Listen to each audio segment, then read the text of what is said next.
কোটি টাকার লটারি প্রতারণার মামলায় গ্রেফতার পানিহাটির তৃণমূল কাউন্সিলর হিমাংশু দেব। তাকে গ্রেফতার করেছে পুলিশ। লটারি প্রতারণার মামলায় অভিযুক্ত পানিহাটি প্রাক্তন তৃণমূল বিধায়ক এবং তার ছেলেও। এবার কোটি টাকার লটারি প্রতারণার মামলায় গ্রেফতার করা হলো পানিহাটির তৃণমূল কাউন্সিলর হিমাংশু দেবকে।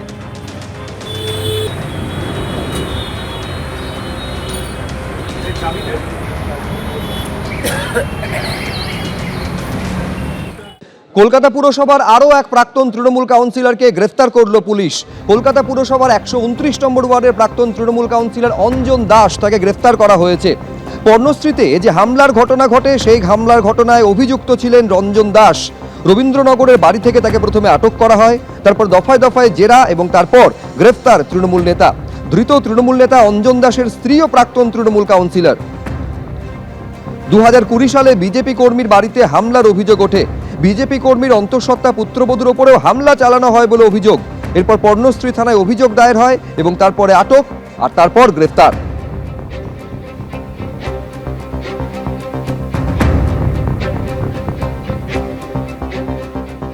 উনি যেহেতু বিজেপি বুথ প্রেসিডেন্ট ছিলেন বলে আমাদের বাড়িতে দীর্ঘদিন ধরে ফোনের পর ফোন হুমকি করতো।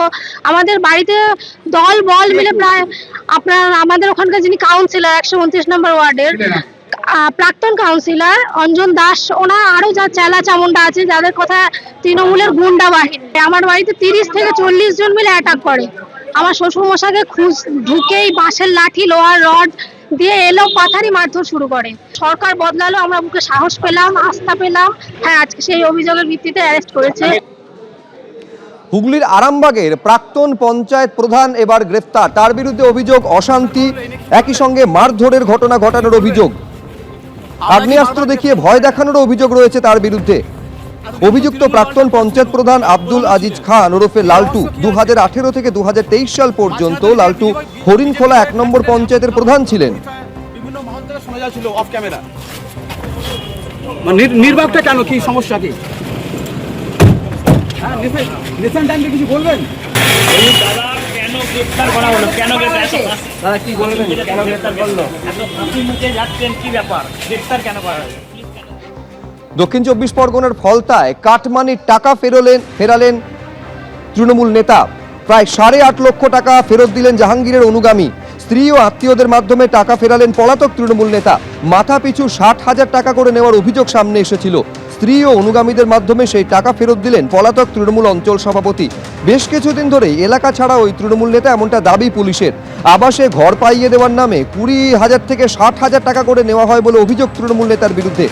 অভিযুক্তর বিরুদ্ধে অভিযোগ দায়ের হয় এবং তারপরই পলাতক হয়ে যান অঞ্চল তৃণমূল সভাপতি গুরুপদ মণ্ডল। আর এবার 8.5 লক্ষ টাকা ফিরিয়ে দিলেন তৃণমূল নেতা।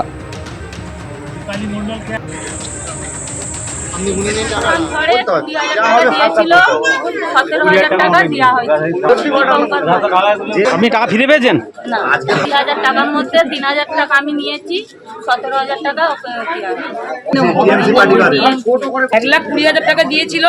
1,20,000 মধ্যে 1 লাখ পেয়েছি। 20,000 টাকা গুরুপদ মণ্ডলের বাড়িতে পৌঁছে দিতে হয়েছিল, কাটমারি টাকা। আচ্ছা আচ্ছা, তার জন্য আমাদের বাড়িতেও অশান্তি করেছিল যে টাকা তোমাকে দিতেই হবে, না দিলে কিন্তু তোমাদের বাড়ির অবস্থা খুবই খারাপ।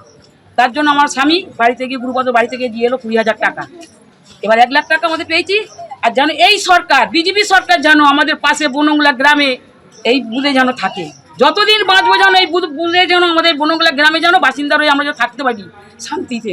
ও আমার স্বামী আমার নিজের ছেলের কারখানা পর্যন্ত বন্ধ করে দিতে যাচ্ছিল, তালা মেরে দিচ্ছিল, বলে যতদিন তৃণমূল প্রার্থী থাকবে ততদিন তোমার কারখানা খুলতে দেবো না। কোনোদিন ভাত খাইনি। ওই গুরুপদ বাড়ি থেকে বলে এসেছিল রাস্তায় রাস্তায় আমার বাড়িতে গিয়ে। অঞ্চলের সভাপতি ছিলেন এবং উনি গ্রামে শুধু আমফানের শুধু টাকা নয়, আবাস যোজনারও টাকা বিভিন্নভাবে লুট করেছে। সেন্ট্রাল গভর্নমেন্টের বিভিন্ন স্কিমের টাকাও লুট করেছে। আর আজকে ওনার নামে প্রায় 3-4টে এফআইআর হয়ে আছে, ফলতা থানাতে এফআইআর হয়ে আছে। উনি ইলেকশনের রেজাল্টের পরের দিন থেকে ঘর ছাড়া হয়ে আছেন, ঘরে ঢুকতে পারেননি।